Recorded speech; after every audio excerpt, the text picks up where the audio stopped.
In today's video, I'm going to teach you how to efficiently manage vendor credits using Intuit's platform. This guide will walk you through each step, ensuring you can carry out this process smoothly and without confusion. First off, you'll want to navigate to the Search tab. This action gets the ball rolling, setting you into the right area where you'll manage your transactions. It's like setting out on a road trip. Everything begins with that first step onto the path. Once you're on the Search tab, you will need to type vendor credit into the search bar.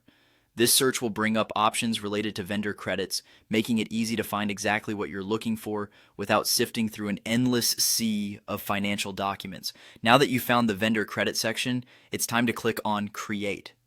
Think of this like you're about to draft a letter. This is where you'll start piecing together all the important elements needed for that vendor credit. When you hit create, a new draft appears, ready for your inputs. Next, you'll see a highlighted area. Click on that highlight. This highlighted section typically points to the most important part of your current screen, where a crucial option or feature is available. It's where the system focuses your attention so you can proceed without any hitches. After that, choose your supplier from the list. This step is critical because vendor credits need to be assigned to specific suppliers, ensuring that your records are accurate and aligned with both your internal bookkeeping and the suppliers. Once your supplier is selected, the process continues to take shape. Then, click on the category. Selecting the right category is essential because it determines how this credit will be recorded in your financial statements. Categories dictate which accounts are affected, so your financial overview remains precise and accurate.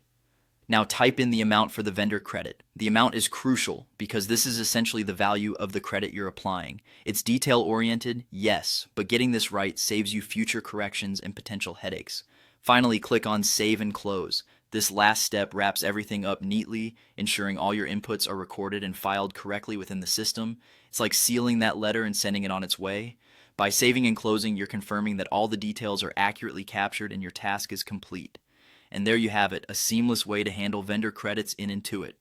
By following each instruction carefully, you can ensure that your financial records remain tidy and accurately reflect your transactions. Thanks for watching, and I hope this guide helps make your workflow a little smoother.